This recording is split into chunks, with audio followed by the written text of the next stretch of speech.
when I almost lost my family, bro, that was the beginning of saying, all right, we need to shift this thing. Because my money was not gonna save my marriage. That wasn't gonna save my marriage, right? So I still had to provide, but I came up with the concept that I am gonna chase my assignment.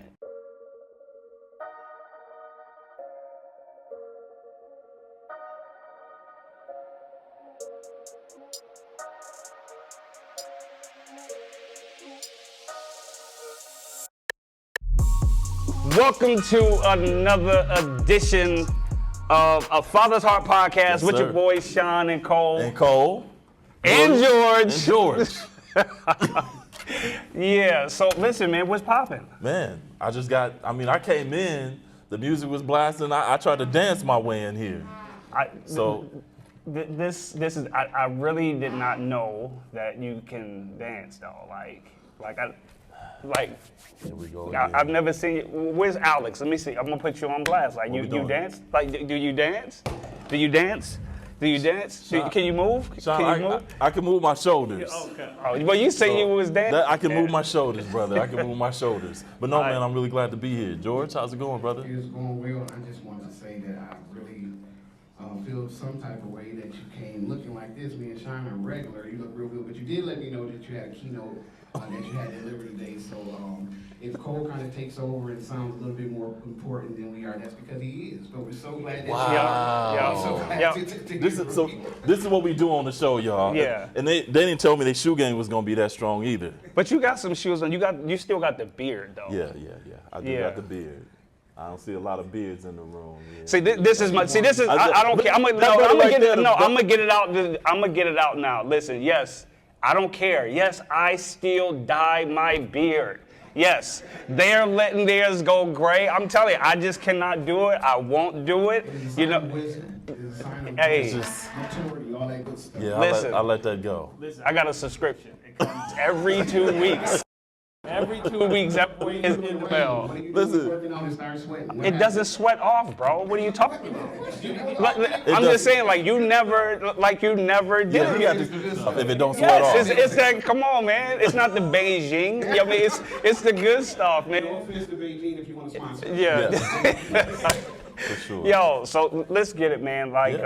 So today, I think it's appropriate, man, that we can tap into what we have talked about once before, man, is how broken boys become broken men. Yeah. Right? Well, I mean, I think when we talk about the idea of broken boys become broken men, what does it even mean to be broke? So that's one, right? And then I think it's important to think about how we socialize boys to become men. Because I think that's also the key. And so my work is working with young men that are involved in the juvenile justice system. Primarily, they have fathers that are incarcerated. They have experienced incarceration. And I'm also working with a group of young men that are involved currently in a juvenile pod at a jail. And so I was asking them a question, Sean and George, about the idea of what is it, when you think about becoming a man, what does that feel like? And one young man just simply put it, he was like, that's a lot of responsibility. And I don't want to be responsible yet. And so I thought that was just a pretty important observation to make, that being a man or thinking about the role of being a man means responsibility. And so he was just like, yeah, I don't want to do that. Yeah, I mean, if I look at it from when I was a child, right? I just thought being older, that was very far off. I told my daughter, I was talking to my son, and I was talking to Todd, who's here, about how you are a child for a very short time, right? So I'm like, yo, I give you 21, right? I give you 21. I give you from 0 to 21 as a child. And I'm like, yo, you're gonna be this adult a lot longer. Yeah.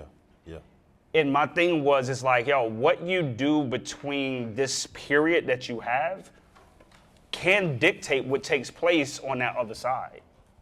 And so, yes, it's scary, it's mad scary, but my thing is time is not slowing down, right? And so I was just talking to my son, and he looking at me like, man, you always got to make everything deep. But my thing is bro, Like it is though, right? Yeah, I'm just like, yeah, man, yeah. you the decisions you make now, you stealing something off a teacher's desk, or you sneaking this, or you saying I did this and did, like you creating these habits, Yeah. right? That will eventually go into your adulthood, your manhood, if you don't address it from that standpoint. So I get it. Yeah. Kind of get into that, and I'll just kind of get like personal real quick. My wife is here. We have 4 children, 22, 20, 15, and 7. That's why she's here. But my son is 20 now, but maybe about 4 years ago, it was that we had a rough go at it. And I mean, he was rebelling against everything that we had tried to implement growing up and everything like that. So it was a rough time.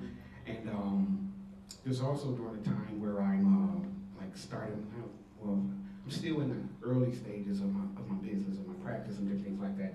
One of the things that I tell people, one of the first things that I tell people when they come in for therapy is that self-awareness is going to be one of your biggest assets in your mental health journey.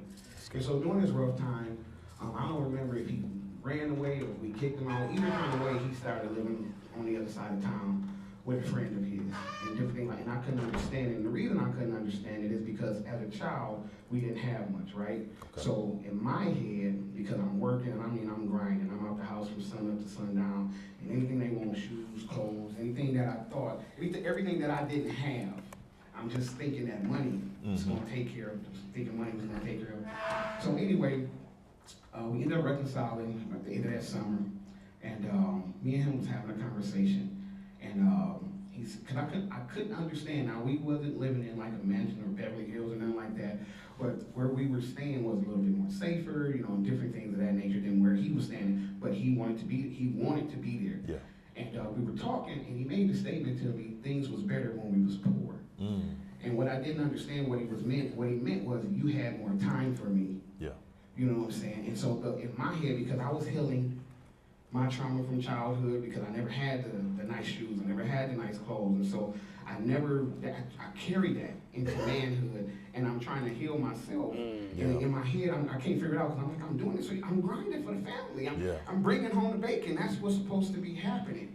And so when we talk about broken boys becoming broken men, some of us are adults now, but we're healing or attempting to heal or reconcile different things from our past or from our childhood that we're not aware of. So one of the best things you can do is take that time, the reflection time, different things like that, maybe go and have conversations with parents or different loved ones or someone that was a part of your life coming up, and find out the things, that you still carry, because we carry things, and that's why sometimes we'll be like 45 in years, in adult years, but mentally we'll be stuck at 18 when that traumatic event happened, or we'll be stuck at 12 when that traumatic event, sometimes we'll be stuck at 25. You have to know, because you have to be progressive, right? You know what I'm saying? You gotta be better today than you was yesterday, and you gotta be better tomorrow than you was today. Not about perfection, but it's about progress. Yeah. That's powerful, until I start to think about the fact that I'm struggling.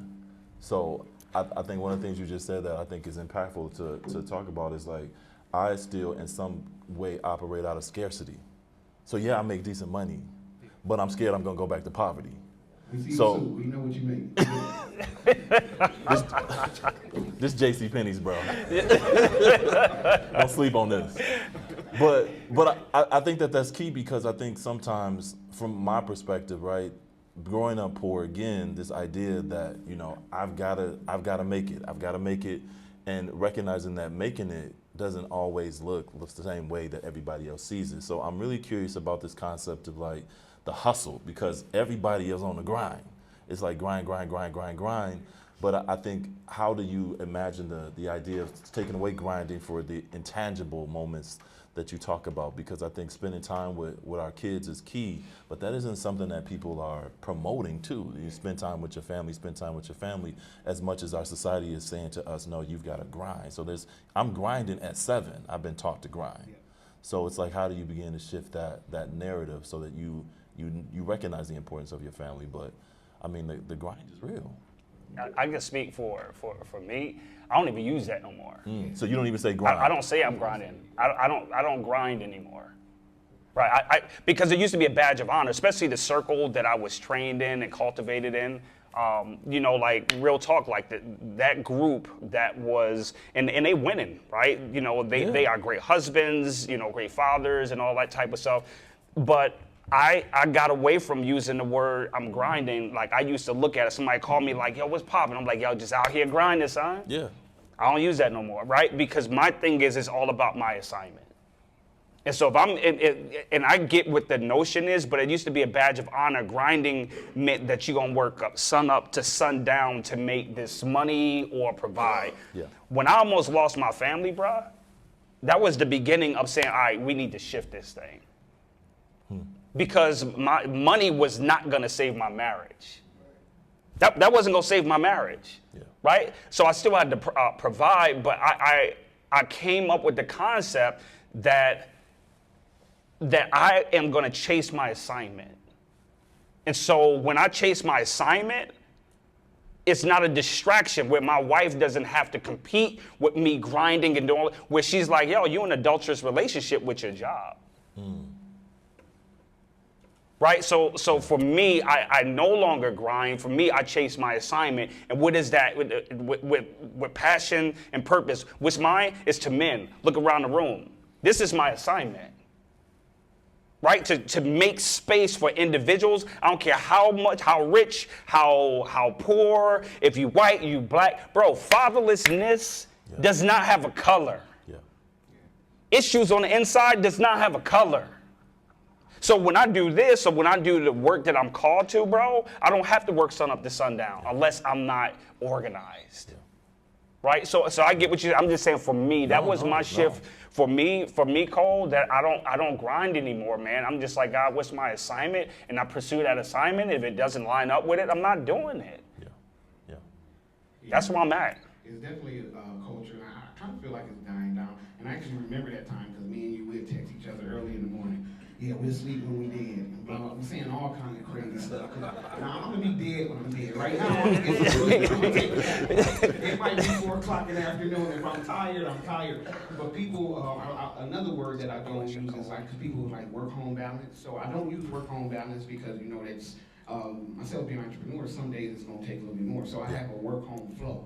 You know what I'm saying? So flow means that some days, you know, it's going to be higher here, some days there, but overall, I have to make sure that everything that in my life that's a priority is getting its just due. Come on, because it's just what you say this often, you don't want to be a public success, a private failure, bro. You know what I'm saying? And so we know that when we follow social media and stuff like that, and we hear all those terms and different things like that, but we also talk about social media. It's a highlight reel, right? Yeah, man, you know, all day. People's bloopers. I mean, you got a couple of people that's on there that's going to tell you everything that's going on, but for the most part, you see what people want you to see. So while I go on there for maybe advertisement and different things like that, I'm not on there to compare my life to anybody else's. Facts. You know what I'm saying? Because I want to be the best version of George that I can be. Right. Facts. And so each day I'm intentional, and my wife will tell you, my children will tell you, and my older two, they don't really talk back, but I ask, like, how am I doing? You know what I'm saying? How are we doing? You know what I'm saying? And different things like that. And then I have to just, I keep going. I'm dedicated, I'm ambitious and all that stuff, but like, I'm not sleeping when I'm dead. I'm going to sleep.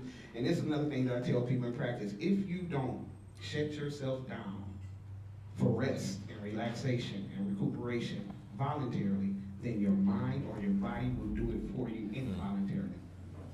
That's good. If you don't take the time for that me time, and that's not a woman thing, that's a human thing, me time, you don't take time for that me time, that rest, that going and doing things that you actually like to do, hobbies, whether it's fishing, bowling, whatever it is, you have to make time because it is so easy to get caught up in the routine of life and day to day, and you look up, you'll be surprised how many people come in. I'm like, when last time you had a getaway? When last time you had a vacation? They looking at me like, what are those? Yeah. You know what I'm saying? Because they just taking care of business. And believe me, business has to be taken care of, but you somewhere in there you gotta fit you. You gotta fit you. If you don't recharge involuntarily, if you don't recharge voluntarily, your body or your mind is gonna do it for you.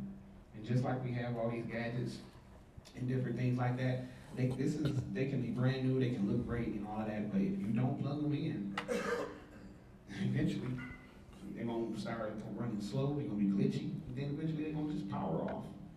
Don't want to emotionally, mentally, behaviorally, or psychologically power off because you're not giving yourself that time.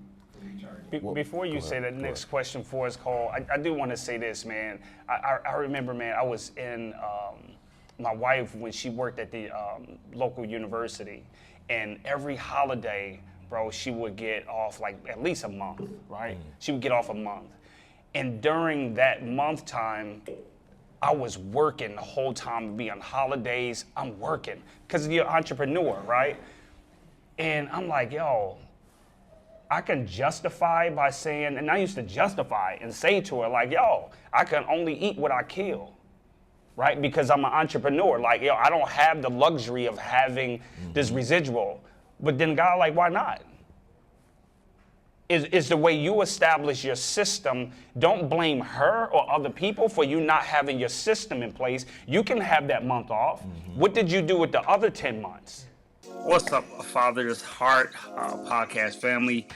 Yeah, we have sponsorships now, and this week's sponsor is none other than Involved Dad. So listen up, fathers. Are you looking for a deeper understanding to understand fatherhood and make a positive impact in your children and families' lives? Look no further than Involved Dad, right? Where we create strong fathers through fatherhood engagement, right? It's extremely important for children to have fathers that are not only showing up, but they are showing out, that they are fully invested, they are fully engaged. So this week's sponsor is an agency, man, that knows the ins and outs of fatherhood and know how to strengthen families, know how to fill the gaps and connect families to the right resources so they can live their best lives and become more and more successful.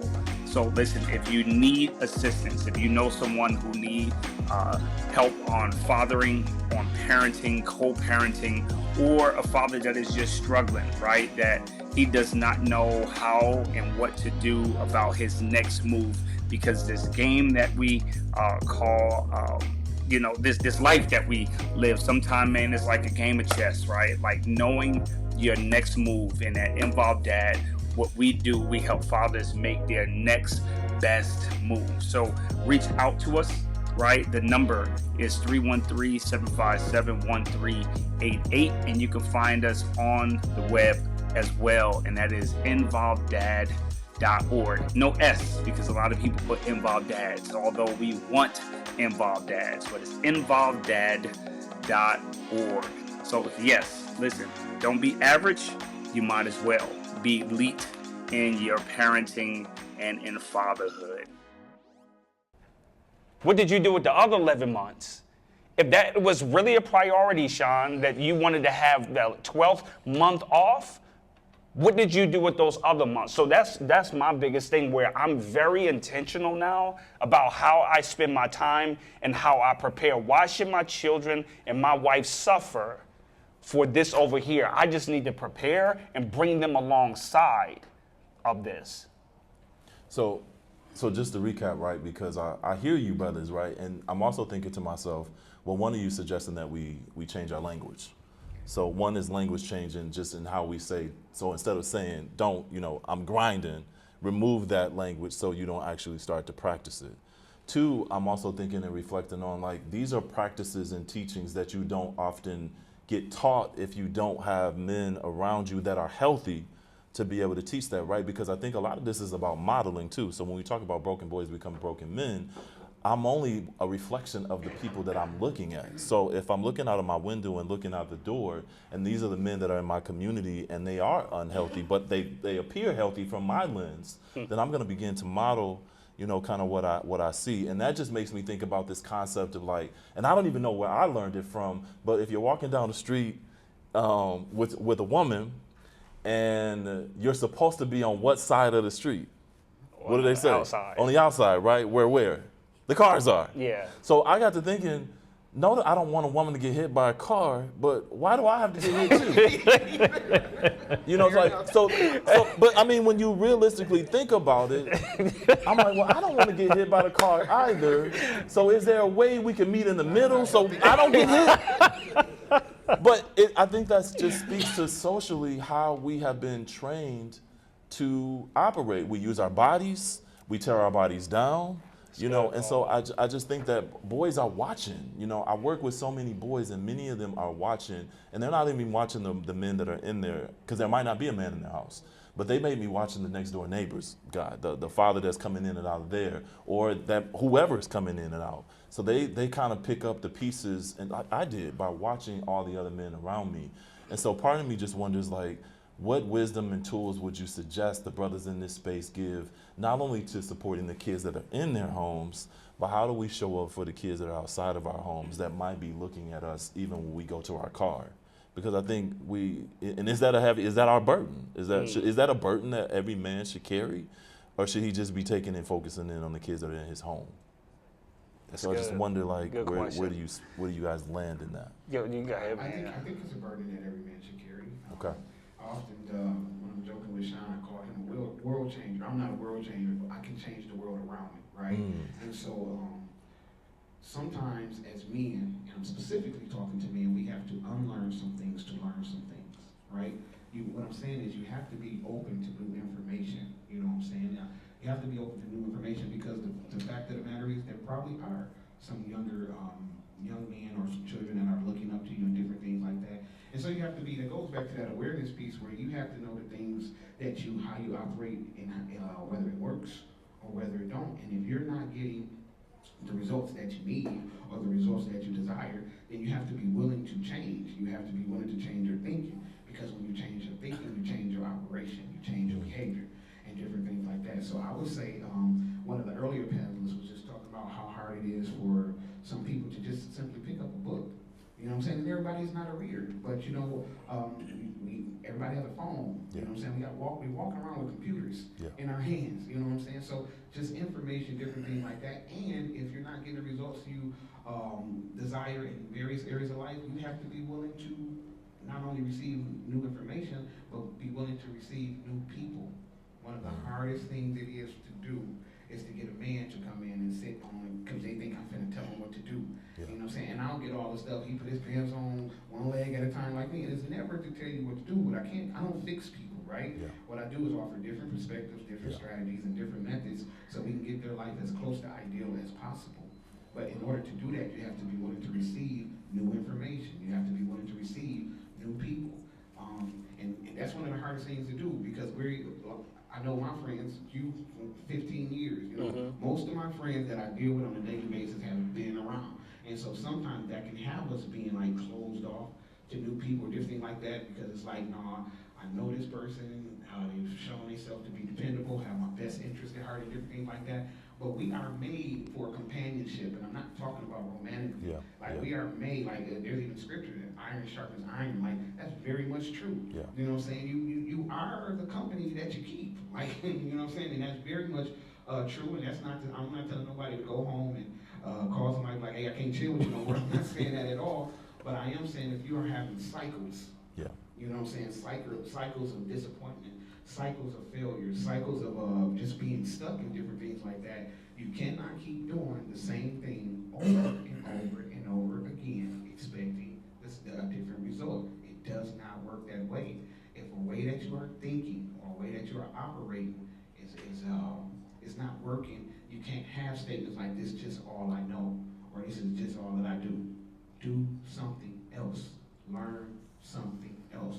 Be a life learner. I used to think that the older I got, and this might be a catchphrase now, I used to think the older I got, the more answers I would have. I'm finding out the older I get, the more questions I have. I'm still figuring it out. And I'm not ashamed to say that, because I want to be the best version of myself, not just for me, but for my family, for the young men that I influence, and different things of that nature. So I'm going to be learning until I close my eyes for the last time. That's what I'm going to be doing. That's good, man. That's good. That's good. That's good. What I would say to that is that my biggest thing one of my biggest things that I've been on is growing from the inside, right? Because my biggest challenge, like I battled younger with jealousy, right? And you know, and some of you guys heard me say this before, but it was real. Like I was jealous, especially other black men that was successful, I was jealous growing up because I didn't have it, come from that poverty mentality, that poverty.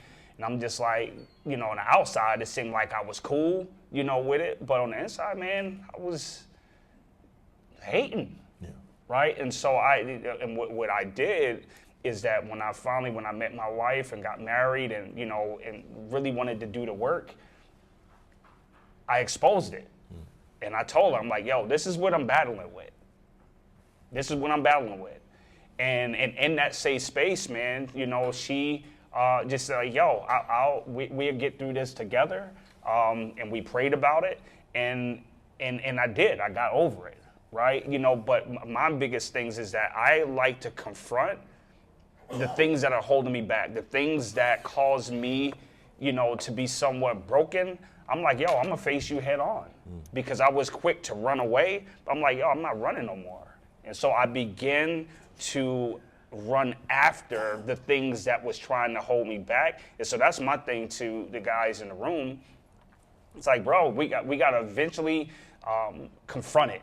Whatever it is, you got to confront it, right? We all put masks on at times, but my thing is, bro, like, yo, you know what you battling with or need to adjust or whatever the case. My thing, man, is don't run from it, run to it.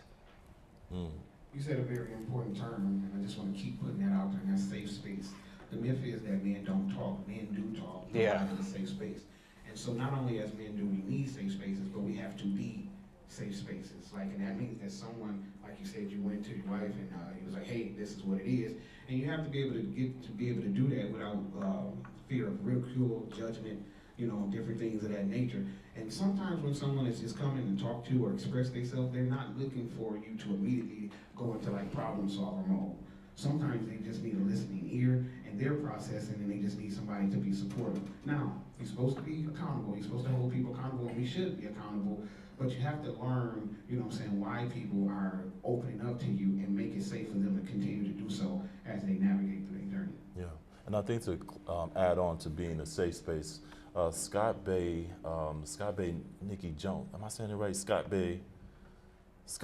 Mickey Scott Bay Jones, sorry about that. She is a justice doula worker, and she talks about this concept of creating brave spaces, because we've all been in spaces where we've all caused wounds. And so, you know, not every space that we say is safe is a safe space.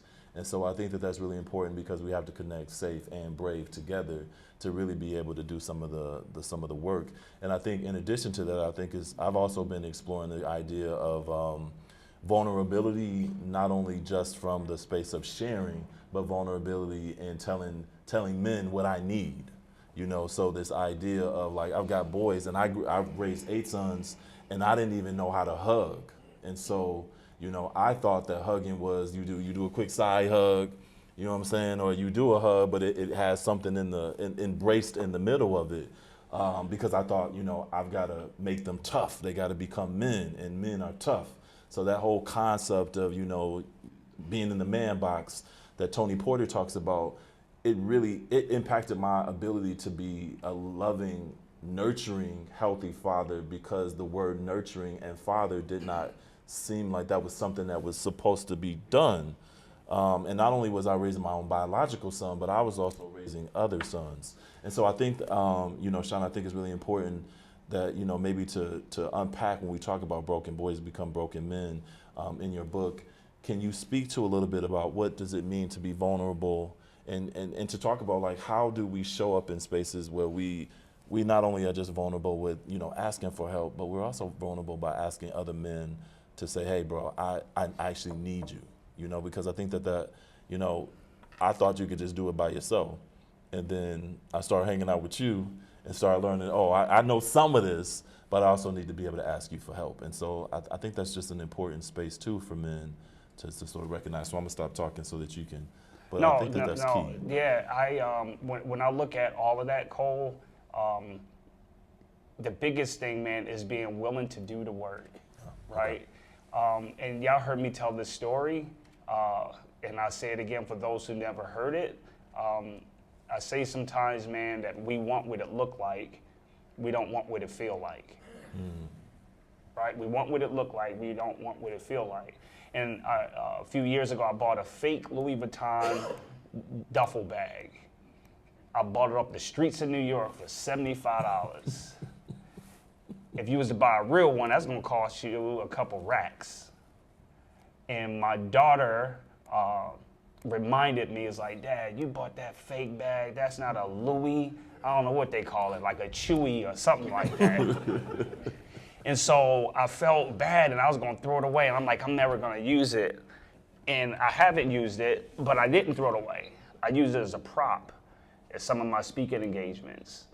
And people look at it and they like, oh, that's a real Louis Vuitton. But when I go to tell them, like, no, this is fake. I paid $75 for this. And so I say that to say that to do the work, we have to be willing to pay the price. And it may be messy.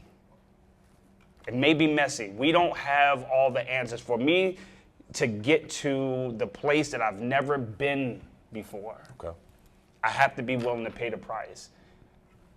I have to carry my own cross. And I say all the time, I don't want to carry your cross. Yours is too tough. I won't pay your price. I won't pay my own Louis price. I can carry that thing. But I want to carry yours. And so that's what I would say to the fellas in this room, is that I challenge you to pay your price. I challenge you to do the internal work, right? And that's where victory lies, you know, in doing that work, man. And for me, lastly, is my creator, man, has helped me through all of this, me personally. Yeah. That is what helped me through all of this. I just got one question. You still got the bag? Can I have it? Yeah, get at it. Yeah. I still do got the bag too. I still do have the bag. Yeah. So borrow it because I'm in. All right. So listen, we always close out with a legit or not legit, right? So this is a segment, man, where you guys get to participate and you get to vote. You guys have a legit or not legit? You got one? Is it legit what? We talked about this already, so I just want to know what the fellas think about the dyeing of the beard. Is that legit or not legit? OMG. Did you really make that the legit or not legit? I say it's legit. How many people, I'm scared to say it, how many people say it's legit? I think you should tell them your age first. Chris, only one person. How many people say it's not legit? Some of y'all just don't care. Oh, my man in the back, he said, you say what? You say it's not legit? Not legit. Why is it not legit? Well, because you are who you are. You just talking about the fake. Come on, man. Oh! Did he go there? I'm sorry. Hey, but listen, but I'm telling you though. But I'm telling. That don't mean anything. It don't mean anything? That's great you told us. You now got to do the work. Into what you just told us to do, you got to do the